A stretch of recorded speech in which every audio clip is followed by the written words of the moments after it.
Professor Zia الرحمن صدیقی، شعبہ اردو، علی گڑھ مسلم یونیورسٹی علی گڑھ۔ آج ہمارے لیکچر کا موضوع ہے ڈرامہ رستم سہراب۔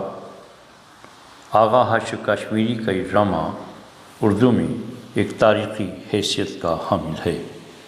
اس ڈرامے کے 6 کردار ہیں۔ رستم ایران کا حاکم ہے، سہراب توران کا حاکم ہے، تہمینہ سہراب کی والدہ ہے، اور ایک کردار ہے اس میں گھستم یعنی ایران کے قلعہ سفید یعنی کاغذی قلعے کا حاکم ہے۔ اس کے بعد ایک بہرام اس کا کردار ہے جو قلعہ کاغذی کا سپہ سالار ہے، اور گرد آفرید گھستم کی بیٹی ہے جو قلعہ سفید کا حاکم ہے۔ گھستم اس کی بیٹی گرد آفرید ہے۔ آغا حاشر کاشمیری کا زمانہ 32 برس یعنی 1900 سے 1932 تک کے عرصے کو محیط ہے، جب اردو تھیٹر اور پارسی تھیٹر زوال پذیر ہو رہا تھا۔ سیاسی تحریکیں عروج پر تھیں، ادھر ہندوستان کے عوام آزادی کے گیت گا رہے تھے اور ان کے خواب شرمندہ تعبیر ہوتے ہوئے نظر آ رہے تھے۔ یہی وہ پرآشوب دور تھا جب آغا حاشر کی ڈرامہ نگاری کو عروج حاصل ہوا اور ان کی یہ مقبولیت اور شہرت کسی دوسرے معاشرے کے حصے میں نہیں آئی۔ اسی دور میں اسٹیج تھیٹر کی چمک مان پڑ گئی اور خاموش فلموں کا آغاز ہوا۔ رستم سہراب آغا حاشر کے آخری دور کا ڈرامہ ہے جو انہوں نے 1930 میں پارسی تھیٹریکل امپیریل کمپنی کے لیے لکھا تھا، جو میڈن تھیٹر لمیٹڈ کلکتہ کے تحت تھی۔ پارسی سیٹوں کا ایک اور گروہ جو امپیریل کمپنی کے خلاف تھا، ان کا احتجاج تھا کہ اس ڈرامے میں اہل ایران کی توہین کی گئی ہے۔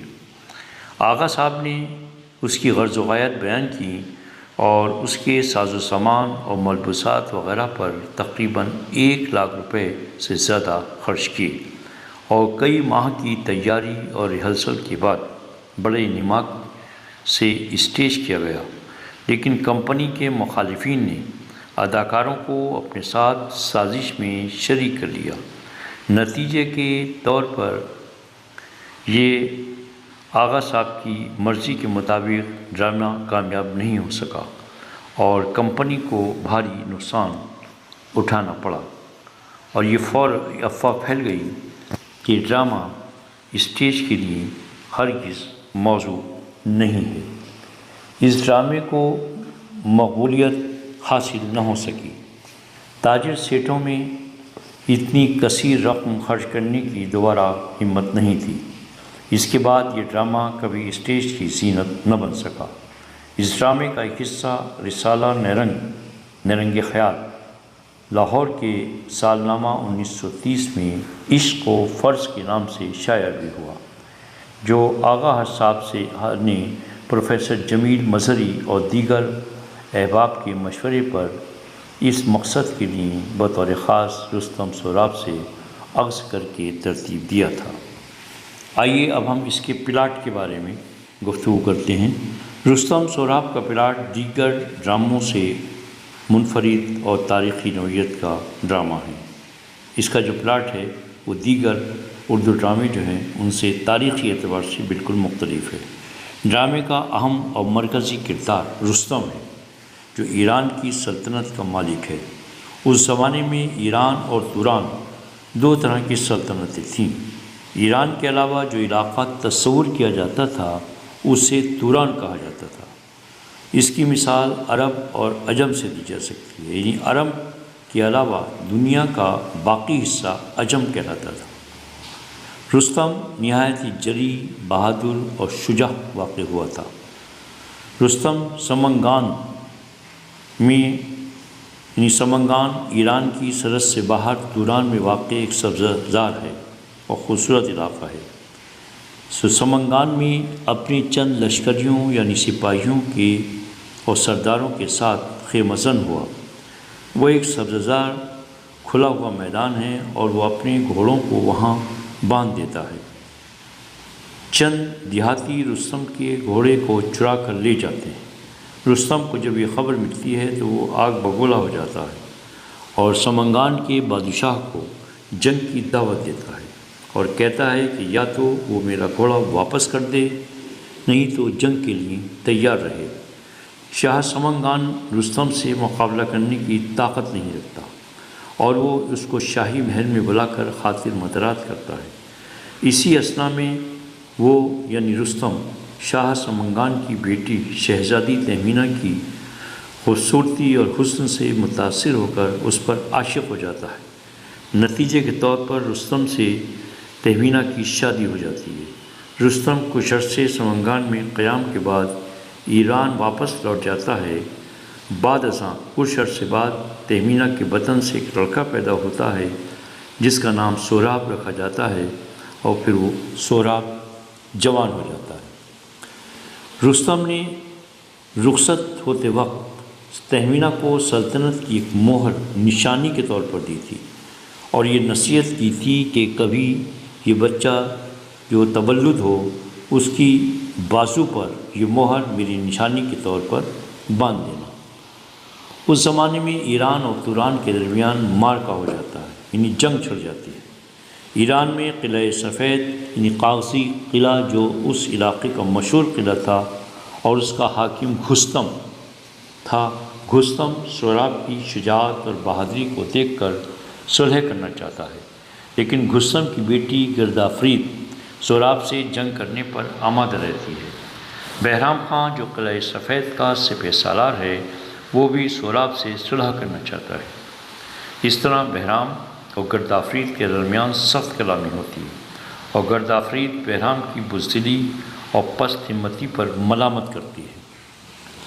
بہرحال گردآفرید لشکر سے خطاب کرتی ہے اور لشکر میں ایک نیا جوش و ولولہ پیدا کر دیتی ہے اور پھر جنگ دوبارہ چھڑ جاتی ہے۔ گردآفرید مردانہ فوجی لباس میں ہے۔ میدان جنگ میں وہ سوراب سے شکست کھاتی ہے اور جنگ کے دوران گردآفرید کے سر سے خود یعنی فوجی لباس سر سے ڈھکا ہوا کیپ ٹوپی زمین پر گر جاتی ہے۔ سوراب پہچان لیتا ہے کہ یہ مرد نہیں ہے اور وہ گردآفرید کی شجاعت، دلیری اور حسن سے متاثر ہو کر اس سے عشق کرنے لگتا ہے اور گردآفرید بھی سوراب کی مردانگی اور شجاعت پر فریفتہ ہو جاتی ہے۔ بائیں ہمہ وطن کے فرض کو محبت کی خاطر قربان کرنے کو تیار نہیں ہے اور عشق پر فرض کو ترجیح دیتی ہے اور سوراب اور اس کی لشکر کو قلعے کے اندر داخل ہونے سے مسلسل روکتی رہتی ہے اور وہ جنگ بڑی بہادری اور دلیری سے جاری رکھتی ہے۔ سوراب اپنے سرداروں کو بڑے غیظ و غضب کے ساتھ حملہ آور ہونے کا حکم دیتا ہے، یعنی وہ اپنے سپاہیوں کو یہ حکم دیتا ہے کہ گردآفرید کو کسی طرح کا نقصان نہ ہونے پائے۔ گردآفرید زبردست معرکہ لیتی ہے اور وہ لاہوتی بہادری سے اس کا مقابلہ کرتی ہے، لیکن بہرام خان پہلے ہی سے اس جنگ کا مخالف تھا۔ بہرام خان کی سازش اور اشارے پر چند سردار بہرام خان سے ساز باز کر لیتے ہیں اور گردآفرید کی شکست خوردہ ہو کر میدان جنگ سے بھاگنے لگتے ہیں اور میدان جنگ چھوڑ دیتے ہیں۔ بہرام خان کی غداری سے گردآفرید کو شکست ہو جاتی ہے اور گردآفرید بہرام خان سے کہتی ہے، نہ ہوگا تجھ سا بے غیرت کمینے سے کمینہ بھی، زمانے کے لیے لعنت ہے تو بھی تیرا جینا بھی۔ سوراب اپنے سرداروں کو حکم دیتا ہے کہ گردآفرید کے ناخن کو بھی گسن نہیں لگنا چاہیے اور زندہ سلامت اور صحیح حالت میں اسے گرفتار کر کے لے آؤ۔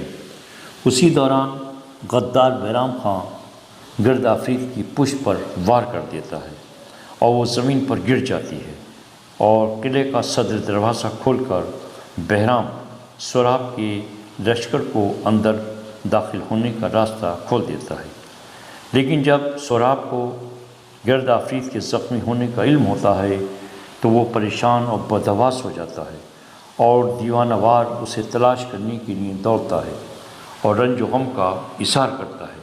سہراب اور گرد آفرید اظہار محبت کرتے ہیں اور گرد آفرید یہ کہہ کر یعنی ان الفاظ میں محبت کا اظہار کرتی ہے اور دم توڑ دیتی ہے کہ وطن کا فرض عشق کے فرض سے بڑا ہے۔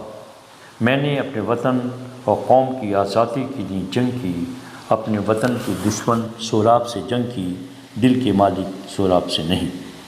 سہراب آبدیدہ ہو جاتا ہے اور جب اسے یہ معلوم ہوتا ہے کہ بہرام نے دھوکے سے گرد آفرید کا قتل کیا تو وہ فوراً بہرام کو ہلاک کر دیتا ہے اور ان الفاظ میں نذرانہ عقیدت پیش کرتا ہے کہ تو نے ملک کی عظمت پر فرض یعنی محبت کو قربان کر دیا۔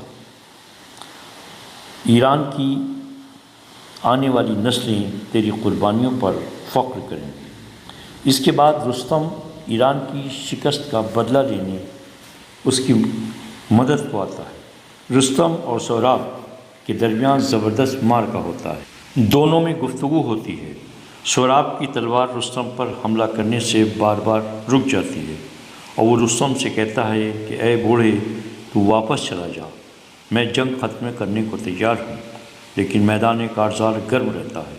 بالآخر رستم سہراب کو مغلوب کرنے کے بعد ہلاک کر دیتا ہے۔ سہراب کہتا ہے کہ اے آنکھوں، تمہاری نصیب میں میرے باپ کا دیدار نہ تھا، کہاں ہو میرے باپ، میرے پیارے باپ، مرنے سے پہلے تمہارا بیٹا تمہیں ایک بار دیکھ لے۔ رستم سہراب سے پوچھتا ہے، تو رستم کا بیٹا ہے؟ ہاں، میری ماں کا نام تہمینہ ہے۔